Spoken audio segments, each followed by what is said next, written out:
On Thanksgiving Day, my daughter-in-law threw a plate at me because I refused to let her parents move into my house. "You selfish old man," she shouted. My son added, "You're no longer my father." I just smiled, got up, and called my brother. "Everything is as you said. Activate the plan." Before we continue, please subscribe to the channel and let us know where you are listening in the comments. The silence at the table felt deliberate, rehearsed. I'd brought wine, a decent Cabernet, and a pecan pie from the bakery Herbert used to love as a kid. Both sat untouched on the kitchen counter. Beulah carved the turkey with mechanical precision, her jaw set tight. Herbert wouldn't meet my eyes. Something was wrong. I'd felt it the moment I stepped through the door 20 minutes earlier. The house, a modest rental in Tempe they'd moved to 6 months ago, smelled right, looked normal. Roasted turkey, sweet potatoes, the usual Thanksgiving spread. But the temperature was all wrong. Cold, despite the Arizona heat outside. "Pass the rolls, please," I said, keeping my voice neutral. Herbert fumbled with the basket, nearly dropped it. His hands trembled slightly as he set it beside my plate. Beulah watched him with the focused intensity of a handler watching a trained dog perform. "Your father asked for rolls, Herbert." Her tone was silk over steel. "Right, sorry. Here you go, Dad." I took one, buttered it slowly. 35 years as a prosecutor taught me patience, taught me to wait for suspects to reveal themselves. Whatever this was, it would come out soon enough. They always told you eventually. They couldn't help themselves. Beulah set down her knife. "My parents are packing their things to move into your house." The butter knife paused halfway across the roll. I looked up. "Excuse me?" "They're losing their apartment." She said it like she was discussing the weather, casual and final. "Your house has plenty of room. They'll move in by mid-December." Not a question, not a request, a statement of fact, delivered with the confidence of someone who believed the decision had already been made. "My house is not a hotel for strangers," I said. Beulah's fork froze mid-air. "Strangers? They're my parents. Your family. My family doesn't make decisions about my property without asking me first." The air shifted. Herbert cleared his throat, a nervous sound that echoed in the sudden quiet. He glanced at Beulah, then at his plate, then at some point over my left shoulder, anywhere but at me. "Dad, come on." His voice came out thin, stretched. "It's just temporary. They really need help, and you've got 4 bedrooms sitting empty." "I've got 4 bedrooms that I paid for." I set down my fork carefully, aligned it with the edge of my plate. "That doesn't obligate me to house anyone." "That's not fair." Herbert's face flushed. "Family helps family." I turned to look at my son fully for the first time that evening. Really looked at him. Saw the boy who used to build model airplanes at the kitchen table, who called me after every law school exam to dissect his answers. That boy was gone. The man sitting across from me had made different choices, had chosen a different alliance. "What exactly has Herbert done for you?" I kept my voice level, professional. Courtroom voice. Beulah's mouth opened, closed. She had no answer, because there wasn't one. "My son lived in my Scottsdale house, the one I'd bought after 3 decades of prosecuting thieves and liars and people who took what wasn't theirs. He'd lived there rent-free for 4 years, 4 years of mortgage payments I still made, 4 years of property taxes and insurance and repairs, 4 years of him promising it was temporary, just until he got established, just until they saved enough for their own place. 4 years of lies. You're alone in that big house." Beulah leaned forward, trying a different approach. Her voice softened artificially, coated in fake concern. "What do you need 4 bedrooms for? You'll die alone there. How I live and where I die is my decision." "You're being cruel." The softness evaporated. "We're family. Family helps each other. Family asks. Family doesn't demand." I watched her face transform. The mask slipped, and underneath it I saw something ugly. Entitlement. Pure, naked entitlement. She'd expected me to fold, expected gratitude for being allowed to exploit me further, expected an old man who wouldn't fight back.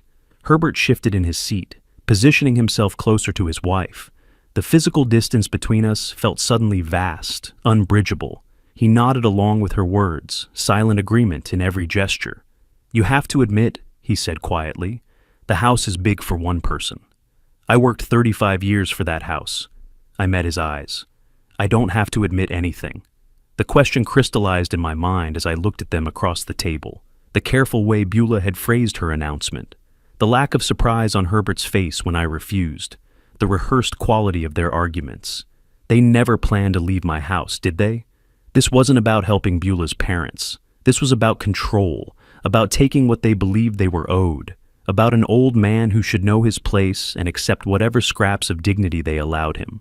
I set my napkin beside my plate, movements precise and controlled. The turkey had gone cold on my fork.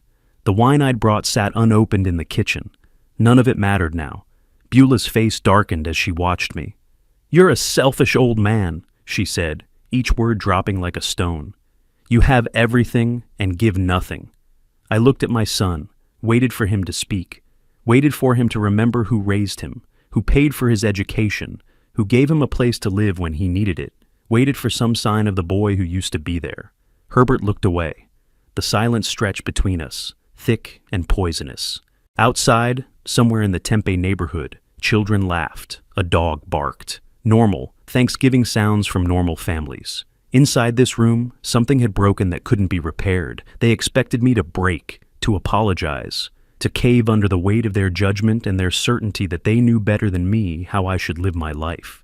They didn't know me at all. Beulah leaned across the table, her voice rising. "You're alone in that house. What do you need 4 bedrooms for? You'll die alone there." "How I live and where I die is my decision," I repeated, keeping my tone flat. "You're being cruel." She gestured with her fork, emphatic and angry. "We're family. Family helps each other." "Family asks, family doesn't demand." Herbert cleared his throat again, that same nervous sound. "Dad, you have to admit, the house is big for one person." I turned to look at him. "I worked 35 years for that house. I don't have to admit anything." "I'm just saying, sharing wouldn't hurt you." "I'm not sharing, that's my final answer."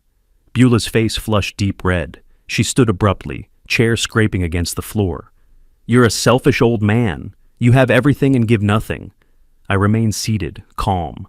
"I gave your husband 4 years of free housing. I'd say that's something." The truth landed like a slap. Beulah's expression twisted, fury and shame warring across her features. Herbert looked at his plate, at the wall, anywhere but at either of us. "Old egoist!" Beulah screamed. Her hand shot out, grabbed her dinner plate. Time seemed to slow as she lifted it above her shoulder, food still on it, gravy dripping. I leaned sideways. The plate sailed past my head, so close I felt the air displacement. It exploded against the wall behind me. Ceramic shards scattered across the floor. A piece of turkey slid down the wallpaper. Gravy splattered in a wide arc. Nobody moved, nobody apologized. Herbert stared at the broken pieces on the floor, expression unreadable. Beulah stood panting, chest heaving, hands clenched at her sides. No remorse on her face, only righteous fury. The silence rang louder than the crash. I straightened in my chair, adjusted my collar. My heart beat steady, calm. I'd prosecuted violent offenders for decades, seen worse than a thrown plate, much worse. This was theater, amateur theater at that. Herbert finally looked up, not at me, at his wife. Some silent communication passed between them. He stood slowly, moved to her side, positioned himself shoulder to shoulder with her. A united front. When he spoke, his voice was cold, practiced. The words came out smooth, like he'd rehearsed them. "Don't call me your son anymore." I met his eyes, waited. "You're not my father." There it was, the final card played, the ultimate manipulation. He expected tears, expected pleading, expected an old man desperate for his son's love to cave under the weight of rejection. "If that's how you want it," I said quietly. Herbert blinked, thrown. That wasn't the script. Beulah's mouth pressed into a thin line. I stood, movements deliberate and controlled. Pushed my chair back under the table, habits from a lifetime of discipline. Walked calmly toward the kitchen, no rush, no stumbling. My legs were steady, my hands didn't shake. Behind me, I heard Beulah whisper something sharp to Herbert, heard him whisper back. They thought they'd won, thought the old man was retreating, defeated. They were wrong. I pulled my phone from my pocket, scrolled to Alfred's contact. My younger brother, the notary and property lawyer. The one who'd warned me 6 months ago when Herbert and Beulah moved out of my Scottsdale house without giving up their keys. The one who'd said, "Amos, they're playing you. Let me prepare something, just in case." I'd resisted then, hoped I was wrong about my own son, hoped family meant something. I wasn't wrong. Family meant nothing to Herbert, not anymore. The phone rang twice. Alfred picked up immediately. "How'd it go?" His voice was careful, controlled. "Exactly as you predicted." I kept my voice steady, matter of fact. "Activate the plan. Phase 1 is complete. I'll start the paperwork tomorrow." Through the doorway, I could see Herbert and Beulah watching me. Their faces had changed. Uncertainty crept in around the edges of their anger. They'd expected crying, or yelling, or desperate attempts at reconciliation. Instead, they got this. A calm phone call, cold efficiency, no emotion at all. Good. Let them wonder. "Perfect," I said to Alfred, and ended the call. I slipped the phone back into my pocket, looked through the doorway at my son and his wife. They stood close together, united in their certainty that I was the villain in their story, that I owed them something beyond what I'd already given, that my refusal to be exploited further made me cruel. Let them think what they wanted. The game had changed. They just didn't know it yet. I walked toward the front door, passing through the dining room without hurrying. Herbert took a half step forward, some automatic instinct, then stopped. Beulah grabbed his arm, held him back. My hand found the doorknob. I turned it slowly, pulled the door open. Cool evening air rushed in, carrying the scent of mesquite and desert sage. Somewhere in the distance, a siren wailed. Normal phoenix sounds, normal world, continuing outside this bubble of dysfunction. "Dad?" Herbert's voice cracked slightly. I paused, looked back.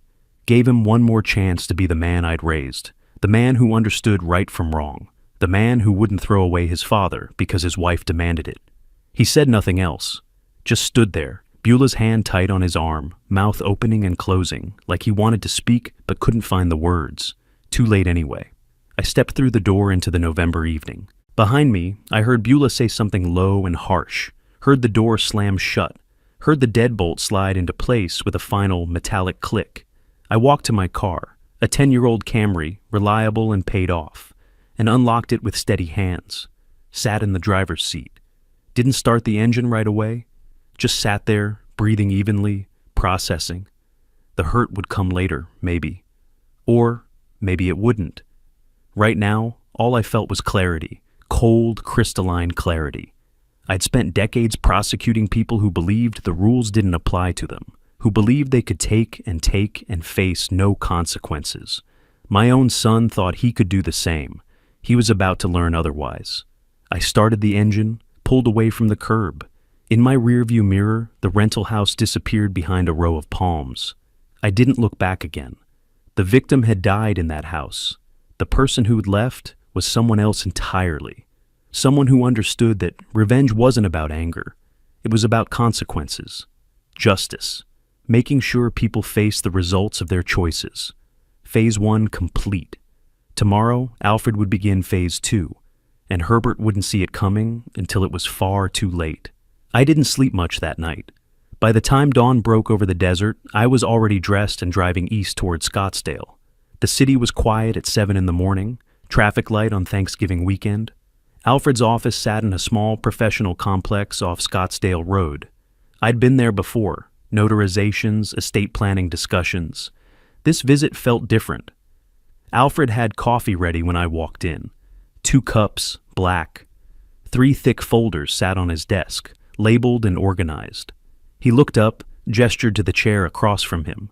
"I've been preparing for this conversation for 6 months," he said. I sat, took the offered coffee. 6 months? You mentioned they'd been in your house a while. I started documenting. He opened the first folder. Utility bills. Every month for 4 years. Water, electric, gas. All in your name, all paid by you. The pages spread across his desk like evidence at trial. My evidence, my money, numbers. I'd been avoiding looking at too closely because I didn't want to see what they revealed. Second folder, Alfred tapped it.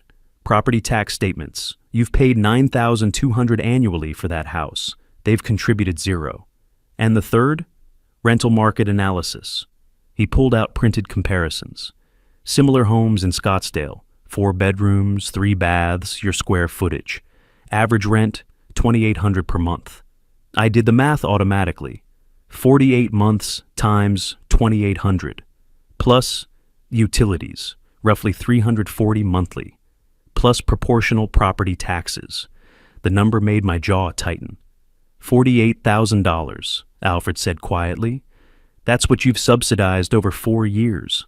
The coffee tasted bitter suddenly. I set it down. No rental agreement was ever signed? Alfred already knew the answer. No. I told Herbert he could stay temporarily while they saved money. I heard how naive that sounded now. It was supposed to be 6 months. Alfred closed the folders, stacked them precisely. Legally, they're guests who overstayed, not tenants with rights. That's our advantage. What do you recommend? Eviction notice? Arizona Revised Statutes, Section 33, 1368. 30 days for guests without lease agreements. Clean, straightforward. He pulled a 4th document from his drawer. I've already drafted it. I read through the legal language. Formal, final, no room for misinterpretation. You'll also need a real estate attorney, Alfred continued. Someone who handles evictions regularly. I've got a name, Lewis Hill, solid reputation, won't overcharge you. Set it up. Alfred made the call that afternoon. By the next morning, I was sitting in Lewis Hill's office. Modern, efficient, walls lined with property law books. Lewis was younger than I expected, early 40s, but his handshake was firm and his eyes were sharp. Your brother sent me the documentation, Lewis said, getting straight to business. Without a lease, this is straightforward. 30-day notice. If they don't vacate, we file for court-ordered eviction. Timeline? Notice gets served by sheriff's deputy. Official record. After 30 days, if they're still there, we file. Court date typically within 5 to 7 days. Arizona favors property owners in these situations. I want this done correctly. No procedural mistakes they can exploit. Lewis smiled slightly. That's why you hire an attorney. I'll handle everything. The retainer was $3,500. I wrote the check without hesitation. December 2nd arrived cold and clear. Lewis coordinated with the Maricopa County Sheriff's Office. At 2:17 in the afternoon, a deputy knocked on my Scottsdale house door. Herbert answered, confused. The deputy handed him the sealed envelope, explained what it was, logged the delivery time. Official, legal, irreversible. Lewis called me 20 minutes later. It's done. He's been served. I marked the date in my calendar, January 2nd, 30 days. My phone rang less than an hour after service. Unknown number, I answered. Dad? Herbert's voice cracked. Please, we can work this out. Don't do this. I kept my tone flat, professional. You had 4 years. We'll pay rent. We'll sign a lease. Just give us more time. 30 days from December 2nd. After that, court. Dad? I ended the call. The phone buzzed immediately. Text messages. Beulah. I read the first 3. You'll regret this. I'll tell everyone what kind of person you are. You're destroying your family. I blocked both numbers. The phone fell silent. Minutes later, Alfred called. Did they try to contact you? Herbert called. Beulah texted threats. Did you engage? Briefly. Then I blocked them both. Good. Alfred's voice carried satisfaction. Don't respond to anything else. Let the legal process work. That's exactly what I intend to do. I hung up and walked to my kitchen window. The house was quiet. Properly quiet, not the oppressive silence of avoiding difficult truths. I'd prosecuted criminals for 35 years. Learned that justice worked when you followed procedure, documented everything. Let the system do what it was designed to do. Herbert and Beulah had 4 years to act like family. 4 years to show gratitude, respect, basic human decency. Instead, they'd shown me exactly who they were. I believed them. The law was on my side now. And the law doesn't care about tantrums or manipulation or social media campaigns. The law cares about contracts, property rights, documented evidence. I had all 3. They had 30 days. The week after I served the eviction notice, my phone started ringing. Not Herbert or Beulah. I'd blocked them. Other people, old colleagues, distant acquaintances, people I hadn't spoken to in months asking if I was okay. The first was Raymond, retired from the prosecutor's office 3 years before me. Amos, I saw something on Facebook. Your daughter-in-law posted about you evicting them. Are you all right? I'm fine, Raymond. She's saying you're throwing them out before Christmas, making it sound pretty harsh. I kept my voice neutral. It's a legal matter. I'm handling it appropriately. But is it true? Are you really? You don't have the full story. Trust that I do? Silence on his end. Then, all right, just wanted to check. 3 more calls came that day. 2 the next.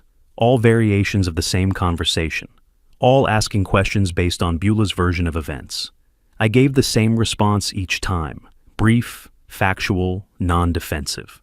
On the 3rd day, I looked at Beulah's public Facebook profile through a mutual connections account. There it was. 3 paragraphs of carefully crafted narrative. Herbert looking mournful in a photograph, eyes downcast. The post painted me as a wealthy, heartless father, evicting his struggling son right before the holidays. Hashtags at the bottom. One, family betrayal. Yaubor, elder abuse. The irony of that last hashtag wasn't lost on me. Comments below ranged from supportive to skeptical. Some people bought it completely. Others asked questions Beulah didn't answer. I closed the browser without responding. Wouldn't give her that satisfaction. When the next acquaintance called, someone from my old neighborhood, I adjusted my response slightly. Why before Christmas, though? Couldn't you wait until January? The notice was served December 2nd. The deadline is January 2nd. That's 30 days as Arizona law requires. Still seems harsh. You're entitled to your opinion. That shut down most arguments. Facts, not emotion. Legal requirements, not personal justifications. December the 16th, Alfred called. Herbert contacted me, wants to meet with you. What about? He said to talk, work something out. His words. I considered refusing, then reconsidered. One more chance. One final opportunity for Herbert to speak his piece like a man. Fine. Coffee shop in Old Town, Thursday afternoon, 3 o'clock, he comes alone. Are you sure that's wise? Probably not, but I'll hear what he has to say. December 18th arrived overcast and cool. I reached the coffee shop 5 minutes early, ordered black coffee, took a corner table with clear view of the entrance. Herbert arrived exactly on time. Beulah walked in behind him. My jaw tightened, but I didn't stand, didn't leave. Just watched them approach, Herbert looking nervous, Beulah defiant. They sat. Herbert spoke first, words rushing out. Dad, please listen.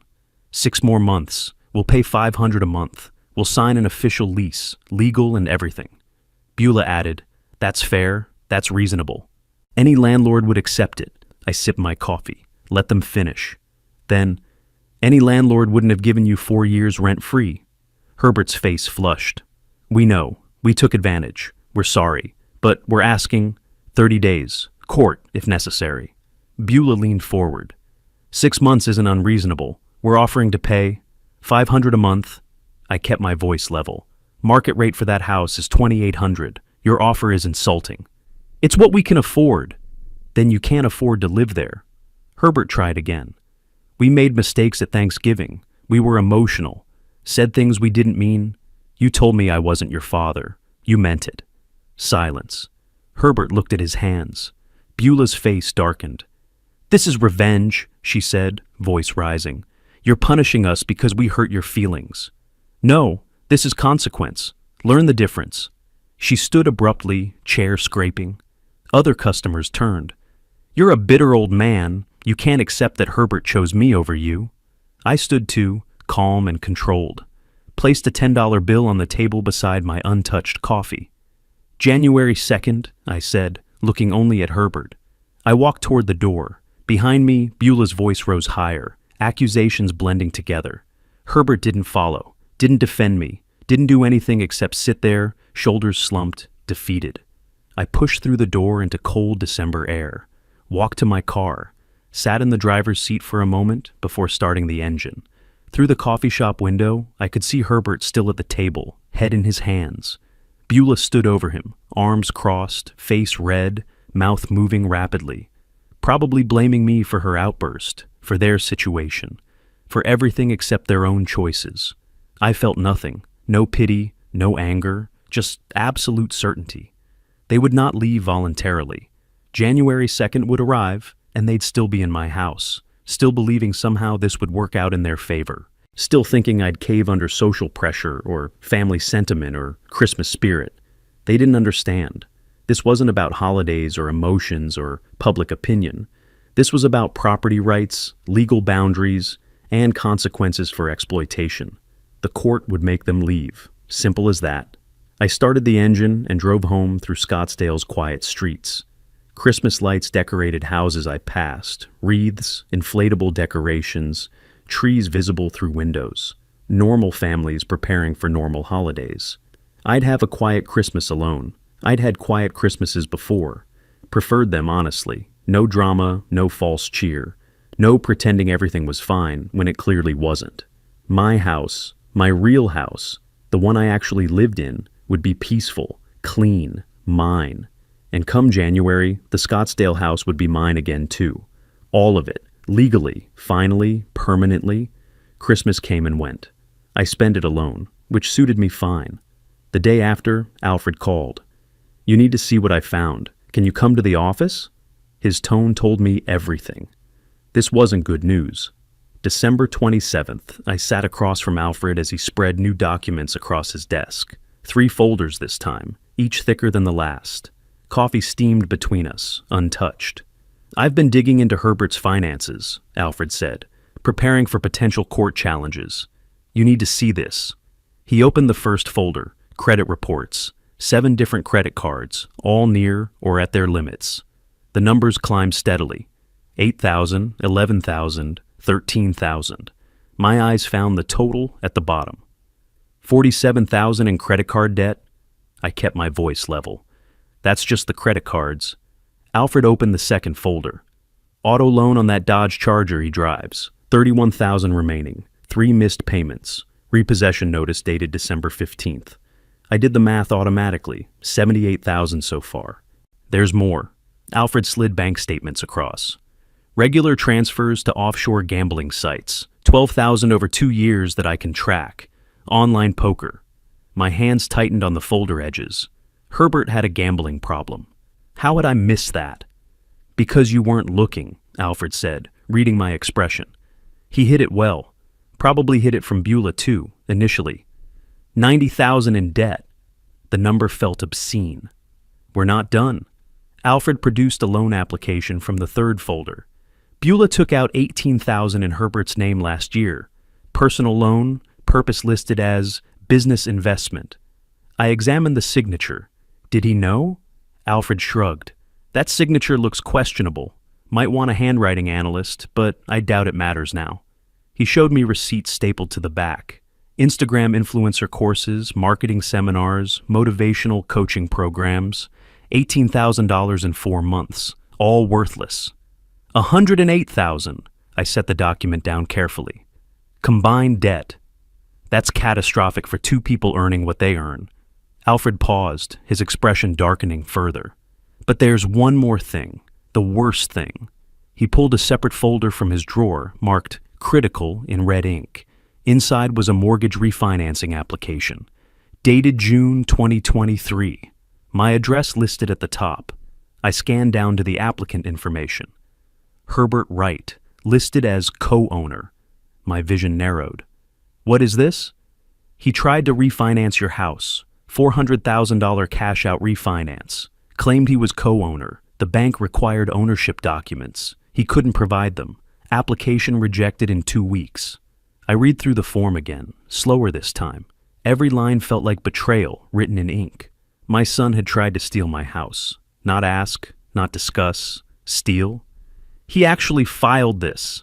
My voice sounded distant to my own ears. Yes, and when it failed. Alfred leaned forward. Think about the timeline. June 2023, refinancing rejected. By late 2023, they're talking about Beulah's parents moving in, creating more occupants, more claim to the property. The pieces aligned with terrible clarity. It was planned, all of it. I think so. 4 years establishing residency. Then the refinancing attempt. When that failed, they needed another angle. More people in the house makes eviction harder. Strengthens any future claim. I stood, walked to Alfred's window.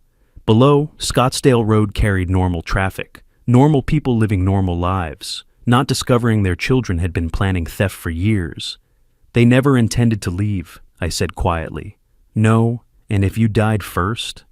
Alfred didn't finish, didn't need to. If I died, they'd have claimed the house was theirs. 4 years of residency, no written agreement, possession as 9/10 of the law. They'd have fought any legal challenge from the estate, tied it up in court for years. I turned back to Alfred. What else do I need to know? That's everything. The debt is documented. The refinancing attempt is documented. The gambling pattern is documented. If they try to claim hardship in court, we have evidence of why they're in hardship. Will we need this for the eviction hearing? Probably not. Eviction is straightforward. No lease, no rent paid, proper notice given. But if they make allegations about you or try to claim some verbal agreement, Alfred tapped the folders. We have ammunition. I gathered the folders, each one a weapon for the coming battle. My coffee had gone cold. I hadn't touched it. They don't know you have all this, Alfred said, walking me to the door. Good. They think they're just fighting an eviction. I looked at him. They're not fighting an eviction. They're fighting a prosecutor with 35 years of experience building cases against people who take what isn't theirs. Alfred smiled grimly. Lewis filed the court papers yesterday. Hearing is January 16th. I'll be ready. I drove home through quiet post-holiday streets. Christmas decorations still hung on houses, looking tired and slightly sad. The season of goodwill and family togetherness had ended. Reality reasserted itself. In my living room, I spread Alfred's folders across my coffee table, reviewed each document again. The credit card statements showing systematic maxing out. The gambling transfers, steady as clockwork. The influencer course receipts, each one more absurd than the last. The refinancing application with its audacious lie. My son owed $108,000. My son had gambling addiction. My son had tried to steal my house. These were facts. Documented, verified, undeniable facts. The Herbert I'd raised, the boy who built model airplanes, who called after exams, who once had integrity, that Herbert was gone. If he'd ever really existed, this Herbert, the one revealed in these documents, was someone I didn't know, someone I didn't want to know. The court date was January 16th, 19 days away. I'd be ready, more than ready. The 2 weeks between New Year and the hearing moved slowly. I reviewed documents each evening. Lewis prepared our case. When January 16th arrived, I dressed in my courtroom suit, the same one I'd worn for 35 years, and drove downtown. I reached the Justice Court at 8:20. Lewis waited near the courtroom door, briefcase beside him. Ready? He asked. I nodded. Through the hallway window, I saw Herbert and Beulah arrive in the parking lot. Even from this distance, the tension was visible. Beulah gestured sharply. Herbert's shoulders slumped. They entered the building at 8:45. Beulah's eyes found mine immediately. Pure hatred radiated from her. Herbert wouldn't look at me, just stared at the floor, hands shoved in his pockets. The bailiff called our case at 9:03. Inside, the courtroom was exactly what I expected. Standard civil court, judge's bench, 2 tables, minimal seating. The fluorescent lights hummed overhead. Everything was beige and official and impersonal. Perfect. Judge Martinez reviewed the file, then looked up. This is a forcible entry and detainer action. Mr. Wright, you're represented by counsel. Mr. and Mrs. Wright, you're self-represented. Herbert nodded. Yes, Your Honor. Do the defendants wish to respond to the eviction action? Beulah stood immediately. She dressed carefully. Conservative blouse, minimal makeup, highlighting her eyes for maximum sympathy effect. Your Honor, my father-in-law promised he'd always take care of us. We trusted him completely. Her voice cracked on cue. Our children depend on their grandfather. This eviction will traumatize them emotionally. Judge Martinez looked at the file. How many minor children reside at the property? Beulah hesitated. 2. Emotionally, they're like his children. I asked about minor children living at the property. The file lists no dependents under 18. I meant, please sit down, Mrs. Wright. Beulah sat, face flushing. First lie exposed within 3 minutes. I kept my expression neutral, but satisfaction settled in my chest. Lewis stood. Your Honor, I'll be brief. The evidence is straightforward. He submitted exhibits methodically. Property deed showing 100% ownership by Amos Wright. 4 years of utility bills, all paid by plaintiff. Bank statements showing 0 rent payments received from defendants. The 30-day notice, properly served December 2nd by Maricopa County Sheriff. Signed receipt of service. The defendants are guests who overstayed, Lewis concluded. Arizona Revised Statutes, Section 33-1968 applies clearly. The law is unambiguous. Judge Martinez reviewed the documents. The courtroom fell silent except for pages turning. 20 minutes passed. I watched Herbert stare at his hands, watched Beulah's jaw clench tighter and tighter. Finally, the judge looked up. I find for the plaintiff, defendants are ordered to vacate the premises within 5 days, no later than January 21st. Sheriff will supervise removal if necessary. Herbert stood abruptly. Your Honor, please. Can we have 30 more days? We have nowhere to go. You had 30 days. You ignored the legal notice. We thought we could work something out with my father. That's not how eviction law works. The notice was proper. The deadline passed. Motion for extension denied. Herbert's voice broke. But we have nowhere. The gavel struck. You should have considered that before ignoring a legal eviction notice. 5 days, next case. Beulah erupted. This isn't over. You're a monster. She whirled toward me. You'll regret this. I stood, met her eyes directly. My voice came out level and clear. No, I won't. You're destroying your family.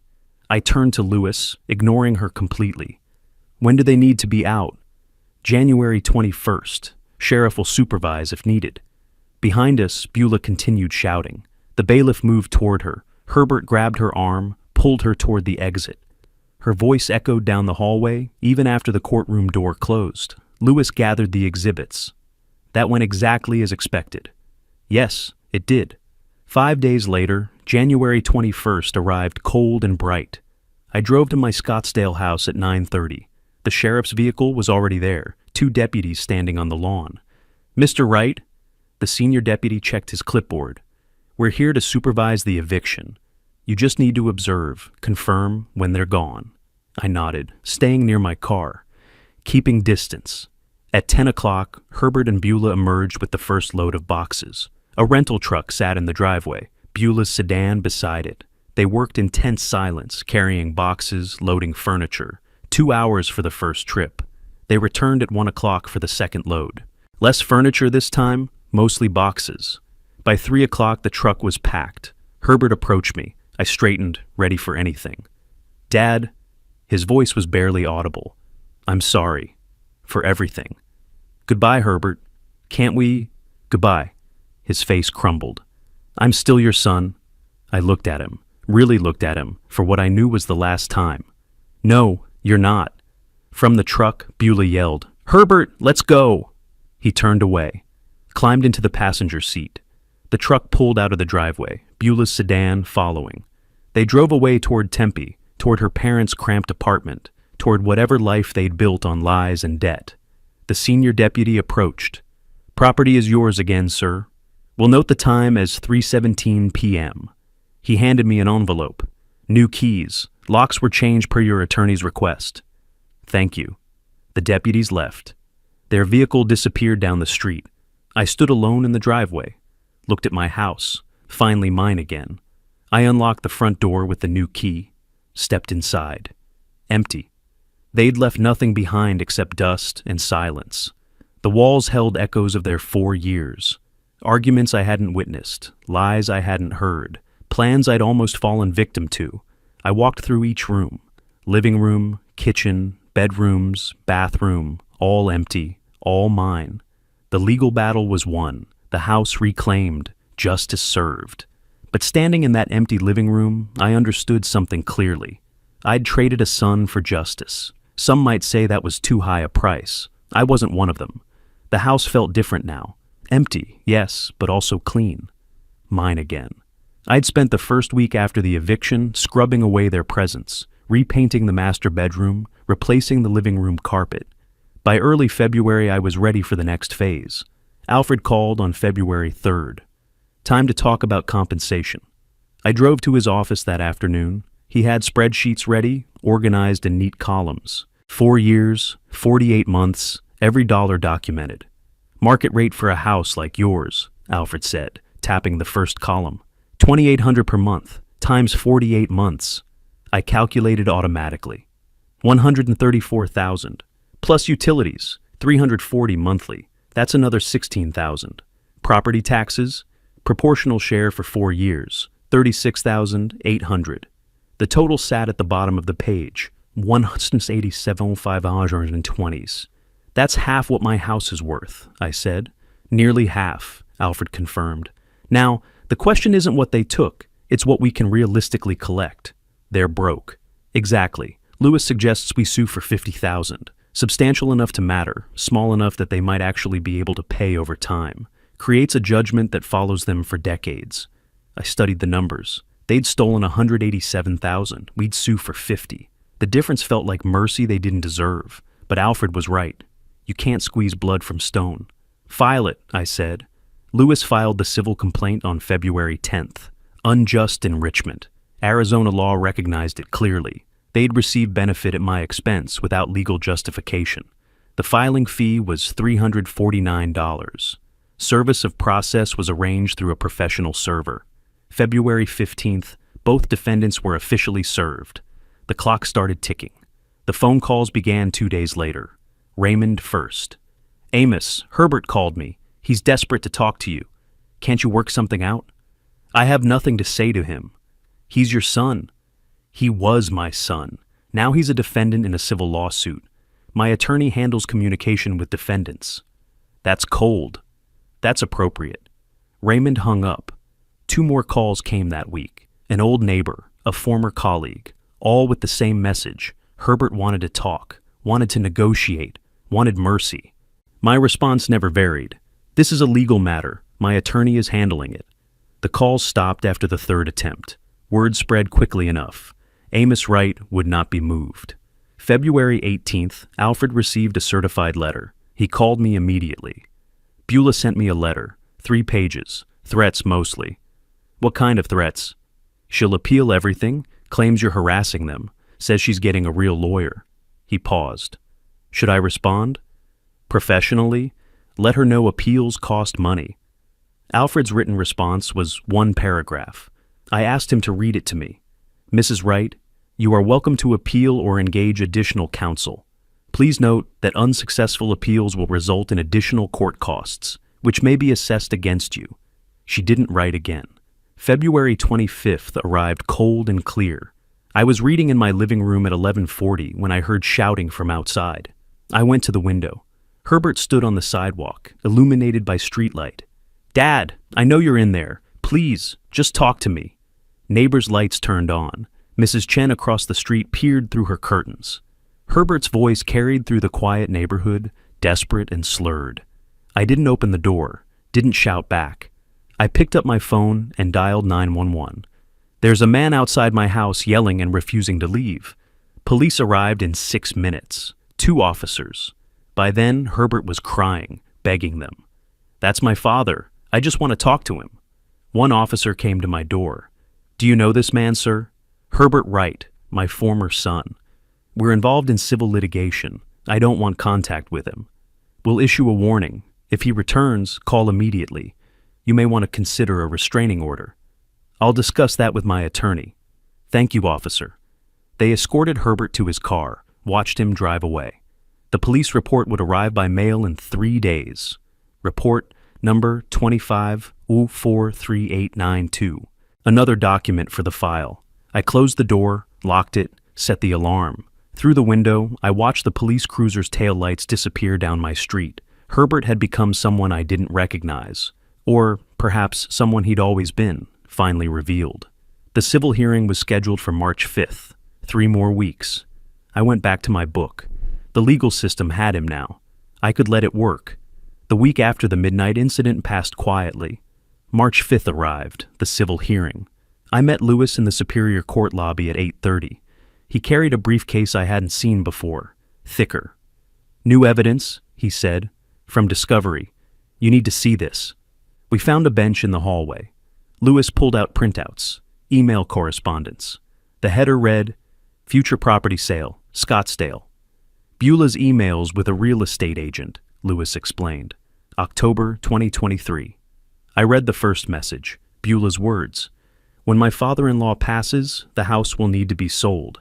Estimated value $850K. I expect to receive at minimum half, possibly more. The agent's response discussed commission rates, market timing, staging recommendations. She was planning my funeral, I said quietly. She was planning to profit from it. The courtroom was formal, wood paneling, elevated bench, court reporter. Judge Martinez presided, the same judge from the eviction hearing. He recognized me with a brief nod. Lewis presented exhibits methodically, the financial calculation, the eviction judgment establishing merit, then the devastating new evidence. Exhibit M, Herbert's refinancing application from June 2023, claiming co-ownership. Exhibit N, Beulah's email correspondence with the realtor. Judge Martinez read the emails aloud, his voice hardening with each line. Mrs. Right, did you write these emails discussing the sale of property at 2847 Desert Vista Drive? Beulah, pale. That was just exploring options. Options for selling property you don't own? It would have been family property. It is not family property. It is Mr. Amos Wright's sole property. Did you have permission to discuss its sale? Silence, then quietly. No. Their cheap lawyer had nothing to offer. No defense against documents, against their own words. Judge Martinez reviewed the evidence for 20 minutes. The courtroom fell silent, except for papers rustling. Finally, he spoke. This court finds a clear pattern of financial exploitation. The defendants engaged in systematic abuse of plaintiff's generosity, attempted fraudulent refinancing, and planned property theft following plaintiff's anticipated death. Herbert stared at the floor. Beulah sat frozen. While plaintiff seeks $50,000, this court awards $42,000 in compensatory damages, payable at $1,750 monthly for 24 months. Herbert's lawyer stood. Your Honor, that amount is approximately 45% of defendant Herbert Wright's net monthly income. I'm aware. Judge Martinez's expression remained hard. Perhaps he should have considered that before attempting to defraud his father. Wage garnishment authorized if payment lapses. Next case. The gavel struck. Outside the courthouse, Herbert approached me one last time. Dad, I'm sorry. For everything? I stopped, turned. Sorry doesn't pay the judgment. I'll pay it, every month, I promise. You'll pay it because the court ordered it, not because you're sorry. Can we ever... Goodbye, Herbert. I walked away. Didn't look back. 5 days later, Alfred called. Herbert lost his job. I see. The auto dealership ran a background check, found the civil judgment, terminated him immediately. I said nothing. There was nothing to say. They're being evicted from Beulah's parents' place too. Too much drama. Where will they go? Cheap rental in West Phoenix, $900 a month, rough area. The first payment would be due April 1st, $1,750. On Herbert's new warehouse salary, $16 an hour at Home Depot, it would be nearly impossible. But that wasn't my concern anymore. I heard about the apartment through Alfred, who'd driven by out of curiosity. Bars on the windows, he reported. Cracked stucco, cars on blocks in the parking lot. I didn't ask why he'd checked. Maybe he needed to see it, to know the ending was real. I didn't need to see it. The financial calculation was simple. Herbert earned roughly $33,000 annually now. After taxes, maybe $25,000.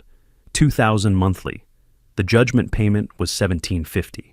That left $250 for everything else.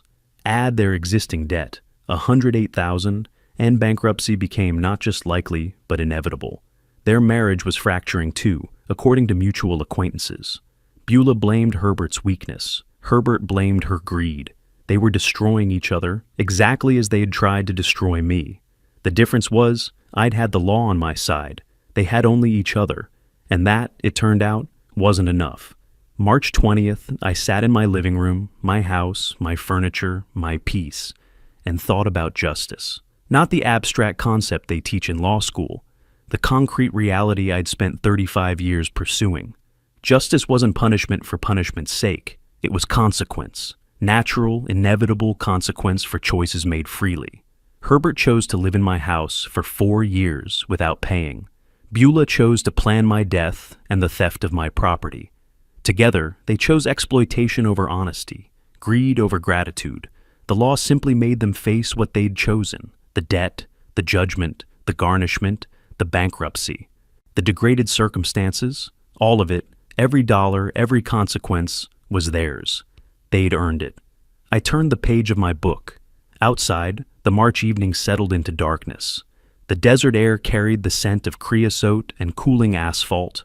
My phone sat silent on the table. No blocked calls, no threatening texts, just silence. Finally. The last week of March passed quietly. Then Alfred called with news. They filed for bankruptcy, Chapter 7. It's in the system. I wasn't surprised. With $150,000 in debt and Herbert's warehouse salary, it was inevitable. Alfred forwarded the filing electronically. I scrolled through on my tablet. Case number, court docket, creditor list. Herbert and Beulah's debts itemized with clinical precision. Credit cards, auto loan, personal loans, my judgment. 23 pages of financial ruin made official. What does this mean practically? I asked Alfred. They're broke, officially, permanently. Most debt gets erased, but your judgment survives. It's court-ordered restitution. So they still owe me. Every penny, $42,000. The bankruptcy just makes it harder for them to hide from it.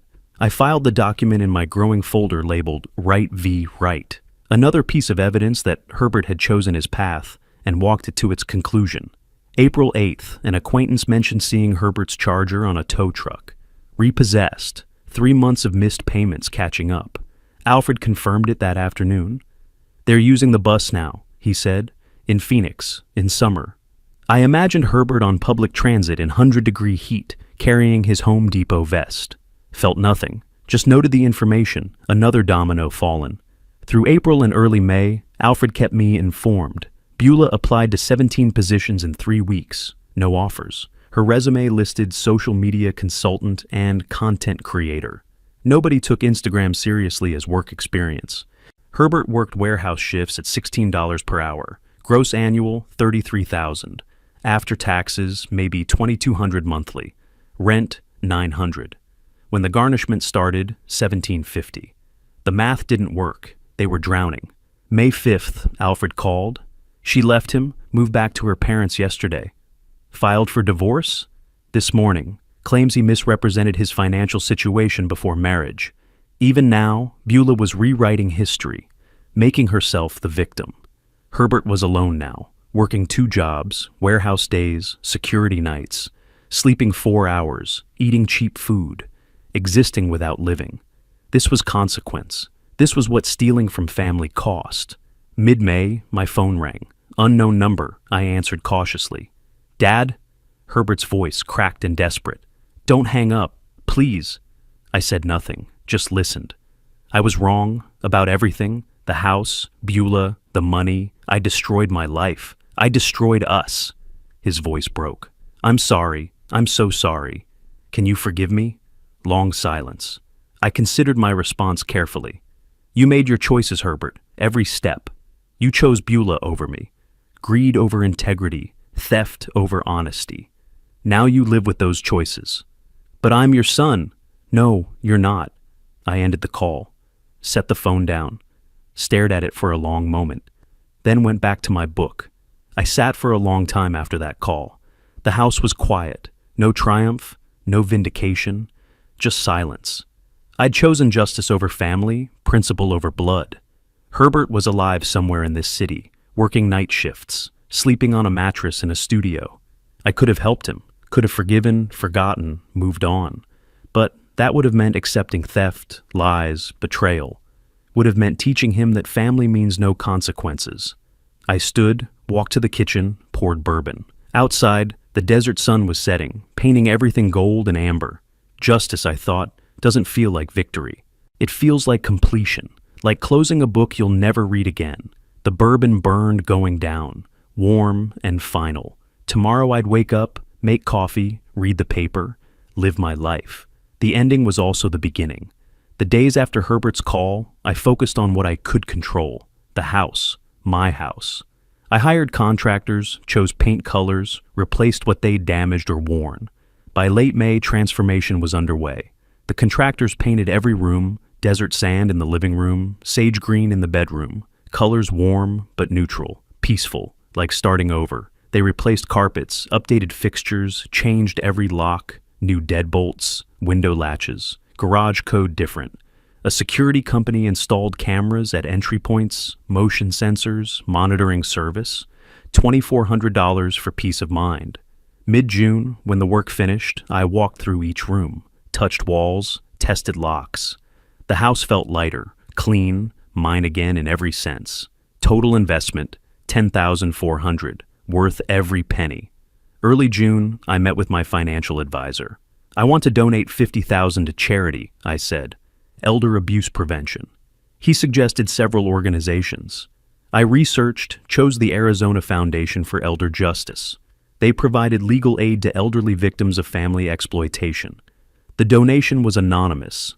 I didn't want recognition, just wanted my suffering to have purpose. The foundation director called to thank the anonymous donor. I listened without identifying myself, then hung up.